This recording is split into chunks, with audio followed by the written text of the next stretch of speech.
ప్రగతి బాట సంక్షేమ పూదోట యువత సహా అన్ని వర్గాల మేలే లక్ష్య కేటాయింపులు సంక్షేమానికి రికార్డు స్థాయిలో 1.04 లక్షల కోట్లు, గ్యారంటీల హామీలకు 56,000 కోట్లు, అభివృద్ధి పనులకు 36,504 కోట్లు, ఇందిరమ్మ ఇల్లు, రైతు భరోసా, విద్యుత్ రాయితీలకు నిధుల పెంపు, కొత్తగా రాజీవ్ యువ వికాసం, ఇందిరాగిరి జల వికాసం, సోలార్ గ్రామం, నగరాభివృద్ధి పథకాలు. ఇక 2025-26 ఆర్థిక సంవత్సరానికి 3.04 లక్షల కోట్లతో రాష్ట్ర బడ్జెట్ అంటూ రాష్ట్ర బడ్జెట్లో సంక్షేమానికి పెద్దపీట వేసిండ్లు. ఇక్కడ 6 గ్యారంటీలకు 56,000 కోట్లు ఖర్చు పెట్టబోతుంటే అభివృద్ధి పనులకు మాత్రం 36,000 కోట్లే ఖర్చు పెడుతున్నారు. ఇంకా సంక్షేమానికి 1,04,000 కోట్లు అన్నట్టుగా ఇక్కడ ఏ అంశానికి ఎంత కేటాయింపులు జరగడం, దీంట్లో వ్యవసాయ రంగానికి, ప్రాథమిక రంగమైన వ్యవసాయ రంగానికి, సాగునీటి పారుదలకు, విద్యుత్ శాఖకు, సెకండరీ ఉన్నత విద్యకు, వైద్యానికి, ఆరోగ్యానికి కూడా ఎంత కేటాయింపులు చేసిన ఈ సంక్షేమంలో ఉన్నదానిపైన చూద్దాం. వ్యవసాయ రంగం పైన 24,439 కోట్లు, సాగునీటి పారుదల ప్రాజెక్టుల కోసం 23,373 కోట్లు, విద్యుత్ శాఖకు 21,221 కోట్లు, సెకండరీ ఉన్నత విద్యకు 23,107 కోట్లు, ఇంకా వైద్యం ఆరోగ్యానికి 12,393 కోట్లు కేటాయింపులు చేసినట్టుగా ఇక్కడ ఇవ్వడం జరిగింది.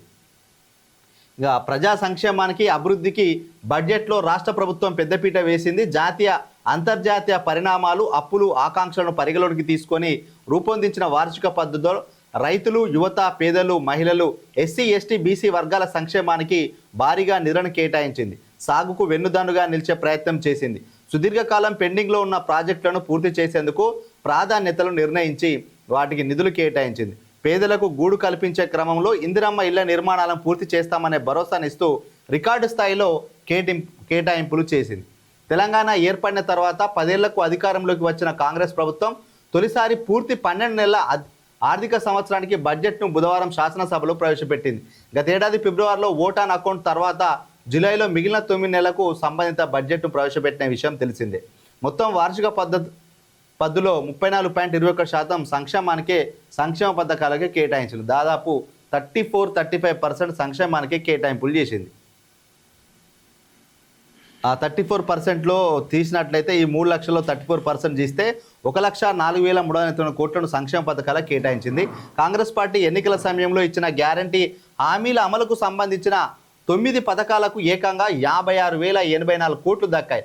ప్రస్తుతం ఏడాదికి ఇవే గ్యారంటీల అమలుకు 47,167 కోట్లు కేటాయించగా వచ్చే ఏడాదికి మరో 8,917 కోట్లు పెంచడం గమనార్హం. ఈ అభివృద్ధి పథకాలకు ప్రధానంగా మౌలిక సదుపాయాల కల్పనకు మూలధన వ్యయం కింద రూపాయలు 36,504 కోట్లు ఖర్చు చేయనట్టుగా ప్రకటించింది. రాష్ట్ర ఆదాయం మొత్తం 3,04,466.55 కోట్లు ఉంటుందని, అయితే 498.45 కోట్లు అధికంగా వ్యయం ఉంటుందని ప్రభుత్వం వివరించింది. రాష్ట్ర ఆర్థిక ద్రవ్య లోటు 54,000 కోట్లు ఉంటుందని అంచనా వేసింది. అంటే అంచనా వేసిన వ్యయం కన్నా ఆదాయం 54,000 కోట్లు తక్కువగా వస్తుంది. ఈ ఆర్థిక ద్రవ్య లోటును పూడ్చుకునేందుకు దాదాపు 69,639 కోట్లను కొత్తగా రుణాలుగా సేకరించనుంది. వీటిని కలిపిన నికర లోటు 498.45 కోట్లు ఉందని వివరించింది. ఇప్పుడు రాష్ట్రానికి వచ్చే ఆదాయం చూసినట్లయితే తక్కువగా ఉంది. ఆ తక్కువను పూరించుకోవడం కోసం, వీటన్నింటికి అయ్యే ఖర్చును భరించడం కోసం 69,000 కోట్లు రుణాలు తీసుకొస్తుందట.